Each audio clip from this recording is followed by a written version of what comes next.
इतिहास गवाह है कि दुनिया का सबसे ताकतवर देश अमेरिका हर उस देश में घुसपैठ करता रहता है जहां उसे फायदा हो। इसका हालिया उदाहरण बांग्लादेश है, जहां शेख हसीना का तख्ता पलट हुआ है और इसके लिए शेख हसीना ने सीधे तौर पर अमेरिका को ही जिम्मेदार माना है। इसके अलावा अमेरिका ने इजरायल की मदद के बहाने ईरान के खिलाफ भी अपनी पूरी ताकत झोंक दी है और लग रहा है कि जब जंग होगी तो वो इजरायल और ईरान के बीच नहीं बल्कि अमेरिका और ईरान के बीच होगी। लेकिन यही वो ईरान है जहां कभी अमेरिका ने ब्रिटेन की खुफिया एजेंसी MI6 की मदद से प्रधानमंत्री का तख्ता पलट करवा दिया था और वहां पर अपना आदमी बिठा दिया था, जिसके बाद ईरान में इस्लामिक क्रांति हुई। इसलिए इतिहास गवाह है कि इस खास एपिसोड में बात ईरान में हुए उस तख्ता पलट की जिसके लिए सीधे तौर पर अमेरिका जिम्मेदार था। नमस्कार, मैं हूं अविनाश और आप देख रहे हैं अनकट।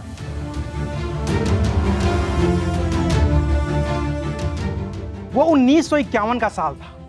तब भी ईरान के पास तेल का बड़ा भंडार हुआ करता था जो दुनिया के कुल तेल भंडार का 10% से भी ज्यादा था। अमेरिका और ब्रिटेन जैसे देश तेल के इस बड़े से भंडार पर अपना कब्जा जमाना चाहते थे। ईरान के प्रधानमंत्री मोहम्मद मुसद्दिक को भी इस बात का बखूबी एहसास था। वहीं अमेरिका और ब्रिटेन की कई कंपनियां थीं जो ईरान में तेल निकालने का काम करती थी। इन्हीं में से एक कंपनी थी AIOC यानी कि एंग्लो ईरानियन ऑयल कंपनी, जो एक ब्रिटिश कंपनी थी। ईरान के प्रधानमंत्री मोहम्मद मुसद्दिक ने इस कंपनी के ऑडिट का आदेश दिया और इस बात की जांच शुरू करवा दी कि क्या ये कंपनी ठीक तरीके से तेल निकाल रही है और क्या ये कंपनी ईरान सरकार को तय किया हुआ टैक्स दे रही है।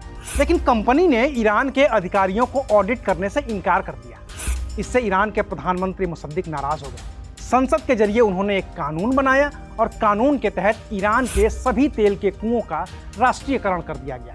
इसकी वजह से ब्रिटेन का ईरान के तेल पर प्रभुत्व खत्म होने लगा। तब ब्रिटेन के प्रधानमंत्री क्लीमेंट एटली और फिर विंस्टन चर्चिल ने ईरान पर तमाम आर्थिक प्रतिबंध लगा दिए और पूरी दुनिया को ईरान के खिलाफ गोलबंद करने की कोशिश की। इसमें जब कामयाबी नहीं मिली तो ब्रिटेन के प्रधानमंत्री विंस्टन चर्चिल ने अमेरिकी राष्ट्रपति ड्वाइट डी आइजनहोवर से हाथ मिला लिया। तब अमेरिका और ब्रिटेन दुनिया के सबसे ताकतवर देश हुआ करते थे, दूसरा विश्व युद्ध जीतने वाले देश थे। तो उन्होंने अपनी ताकत का इस्तेमाल किया।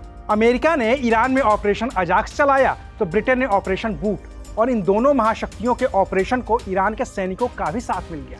नतीजा ये हुआ कि ईरान में तबाही मच गई और 19 अगस्त को चुने हुए ईरानी प्रधानमंत्री मोहम्मद मुसद्दिक का तख्ता पलट हो गया। ये बात है साल 1953 की। मोहम्मद मुसद्दिक का तख्ता पलटकर जनरल फजलुल्लाह जहीदी को ईरान की कमान दे दी और तय किया कि ईरान में अब राजशाही होगी और राजा बनेंगे शाह रजा पहलवी।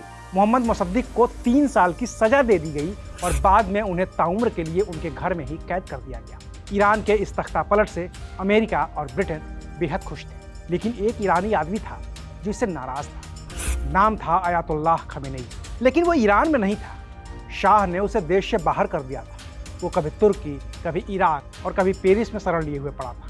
18 साल तक ऐसा ही चलता रहा। अमेरिका और ब्रिटेन की सरपरस्ती में शाह रजा पहलवी ईरान के सर्वे सर्वा बने रहे। इस दौरान शाह रजा पहलवी ने ईरान को पश्चिमी देशों की तर्ज पर विकसित किया। शिया बहुल ईरान को धर्मनिरपेक्ष बनाने की पहल हुई। इस्लामिक कानूनों से अलग ईरान में महिलाओं को मताधिकार दिए गए।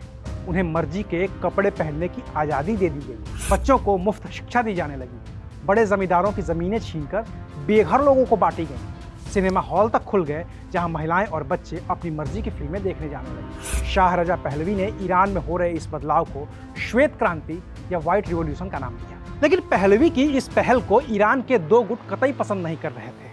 पहला गुट तो अयातुल्लाह खमेनेई का ही था, जिन्हें लगता था कि शिया बहुल ईरान में पश्चिमी देशों का प्रभाव इस कदर बढ़ गया है कि वहां पर इस्लाम खतरे में आ गया है। अयातुल्लाह खमेनेई को ईरान में मजहबी हुकूमत चाहिए। वहीं ईरान के कम्युनिस्ट गुट भले ही मजहबी हुकूमत की पैरवी नहीं कर रहे थे, लेकिन उन्हें शाह रजा पहलवी से इस बात से नाराजगी थी कि वो दुनिया की 2 औपनिवेशिक ताकतों यानी कि अमेरिका और ब्रिटेन का खिलौना बन गए हैं, जो ईरान के भविष्य के लिए ठीक नहीं।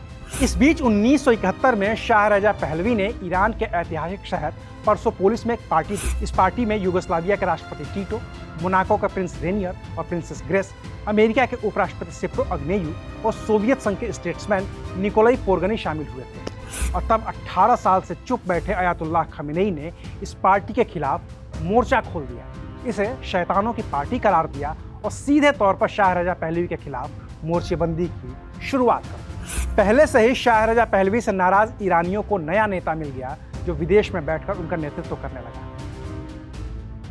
नतीजा ये हुआ कि ईरान में शाह रजा पहलवी के खिलाफ धरना प्रदर्शन शुरू हो गया। अमेरिका और ब्रिटेन के खिलाफ ईरानी लोगों की नाराजगी खुलकर सामने आ गई। महीनों तक ईरान में आम लोगों ने आंदोलन किया। इसका नतीजा ये हुआ कि 16 जनवरी 1979 को ईरान के मुखिया शाह रजा पहलवी को देश छोड़कर भागना पड़ा। शाह रजा पहलवी के खिलाफ हुए इस पूरे आंदोलन को नाम दिया गया इस्लामिक क्रांति या फिर इनकलाब-ए ईरान।